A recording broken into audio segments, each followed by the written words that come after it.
To celebrate the end of the year, I thought it might be fun to answer some questions from you, the viewer. I know that I don't often participate in comment threads here on YouTube, so I looked through some past threads to find out what your burning questions are, and I also asked over on Twitter to take some new questions. So with that in mind, let's jump right in. Starting off here on YouTube, in response to my video on Charlie Sheen revealing that he is HIV positive, G Playa asked, "What does your therapy think about your options?" It's going to be harder than I thought. Well, G Playa, thank you very much for that question. I'm not sure if you're referring to my options or my onions or my opinions, but anyway, it doesn't matter because I don't have a therapy that has anything to say about it. I don't know. Let's just move on to the next one. On the same video, 33 Pictures asked, "What is this, an opportunist hit piece on Charlie because he spoke out about 9/11? No. On my old video offering 5 tips for winning Civilization 5, user Zane Thiveridge asks, "Were those real tips?" Yes. On another video, Jody McConnell asked, "Do you ever bother to reply?" No. In response to my video about the Paris attack conspiracy theorists, Lord Rollo asked, "How much debt dollars did you get paid for this total bullshit diatribe?" Well, Lord Rollo, thank you very much for the question. I can actually answer this one exactly. According to Patreon's records, I received $513.86 for that particular diatribe. Although I can't really say if any of my patrons went into debt to pay it. Although I guess if they use credit cards, then that is a form of debt. So let's just say that figure is the answer to your question.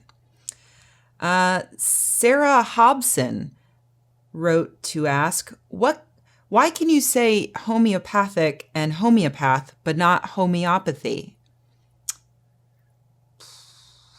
You know what? Maybe I'll just switch over to the Twitter questions now. Okay. Paul Roth at Paladin wants to know, "You're always so collected in your videos, even talking about infuriating things. Ever lose your cool?" That's actually the nice thing about my video making process is that I write things out before I make the video. It's not really a script per se. It's the thing I post on Patreon as the sorta transcript. And it just gives me an idea of what I'm going to say on the video. So I write it all out. And that's usually when I get all of my angry rage out.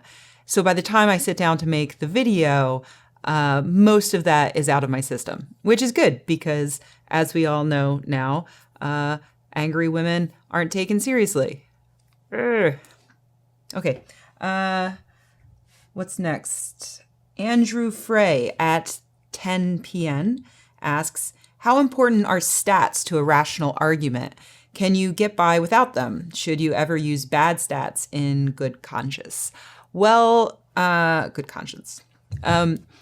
No, absolutely not. You should never use bad stats because if the only thing you can support your argument with are bad stats, then you need to find a new argument. That's a really good sign that you're backing the wrong argument. How important are stats in general? It depends on who you're arguing with and what you're arguing. But generally, people have an emotional connection to whatever argument they're putting forth. And so listing off stats isn't going to be particularly persuasive. But you should always have the facts backing you up. So know the facts, and if there are appropriate statistics to know, you should have those at hand. But don't just bury someone in statistics and expect them to be immediately won over to your side. It generally doesn't work that way, unfortunately. Andrew also asked, "You've traveled a lot. Favorite place you've lived and why?" I have lived in a lot of places, and I have to say that here in the San Francisco Bay Area is my absolute favorite place to live. The weather is perfect for me. It's always sweater weather, basically, or pleasantly warm. And a lot of my friends are here. There's always a nerdy event happening, and I get to participate in a lot of those nerdy events. It's beautiful here. I can go surfing whenever I want. I can ride my bike year round. It's paradise. I live in paradise. I'm super lucky to live here. At Whimsical Rogue asked, would you perform a magic trick / illusion for us? No. Or what is your favorite magic trick / illusion that you've seen performed? That's a really tough question because even though I did work as a magician for a long time, that's how I worked my way through college. I was the assistant manager of a magic shop for many years, and I did some magic on the side as well, like party magic. And even though all of that, I tend to hate most magic, and most magicians annoy me.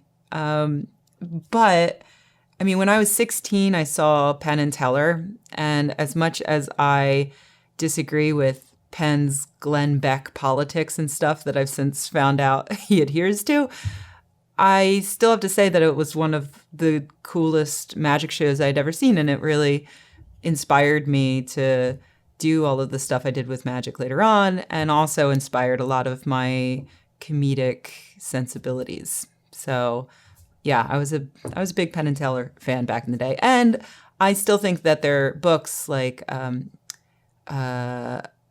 Playing in Traffic, I think it's called, or there's one about how to play with your food.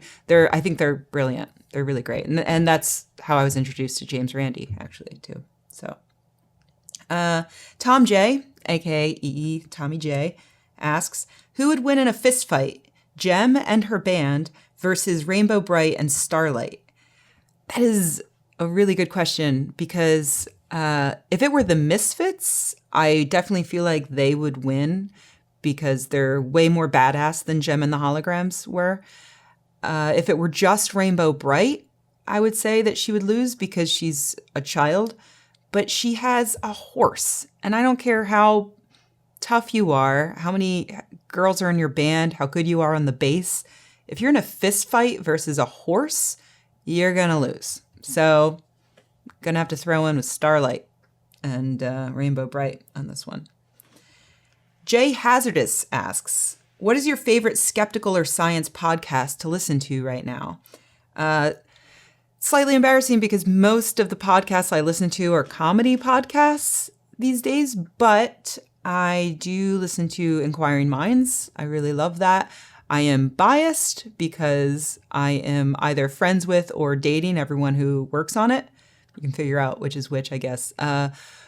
But yeah, it's a great podcast. It's very smart and keeps me informed about current scientific stuff. So yeah, Inquiring Minds. Another question, do you ever miss being on the SGU or totally over it? I gotta say, I do miss being on a podcast every week. I liked being on SGU. I like having my Wednesday nights free now. I have a lot more free time, so I am quite happy with that. I don't regret leaving. It was definitely the right decision. But yeah, I do. A part of me definitely misses being on a podcast regularly. But that said, I will say that coming up very soon, hopefully, I will be announcing a new podcast that I will be on regularly. So that's all I can say right now, but there's information coming.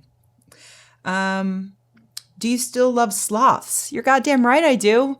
I was at a Yankee swap the other day, and someone stole a sloth tea infuser from me, and I have an emotional scar from it. Will you ever come to Australia again? I hope so. I love Australia. I love New Zealand. And if anyone there wants to have me back for, what would this be, the 4th time, I think, I would jump at the chance. I love it. I love the people. I love your adorable animals and your gorgeous weather. And yeah, I love everything about it. So I don't love that hole in the ozone you have, but I love everything else. What was your favorite food that you ate in Australia? Tough choice, because I ate very well the last couple of times I have been in Australia. But I'm going to have to go with the Lamington. Number 1, I love coconut. Number 2, that is the cutest name for any food that has ever existed. Runner-up for both things, Tim Tams. So yeah, Tim Tams and Lamingtons. Adorable. Okay, I think this is the last one. At Kata Lept asked, what would Jessica Jones do if she were you? That's tough. I would guess that she would do a lot more punching people, because I don't really punch anybody at this point. Actually, that is exactly what she would do. She would, when I get rape threats and stuff on Twitter or YouTube comments, I generally just mute them or whatever, delete them. But Jessica would apply her excellent detective skills to tracking down each of those trolls, and she would travel to their mother's house, break into the basement, find them hunched over the computer, and she would just punch them in the mouth and then leave. And in fact, that's what I hope the entire second season of Jessica Jones is like. So here's hoping. Okay, that's it for this round. Maybe I'll do this again in the future if you guys liked it. If it solved some long-standing mysteries for you guys. In the meanwhile, have a very happy New Year.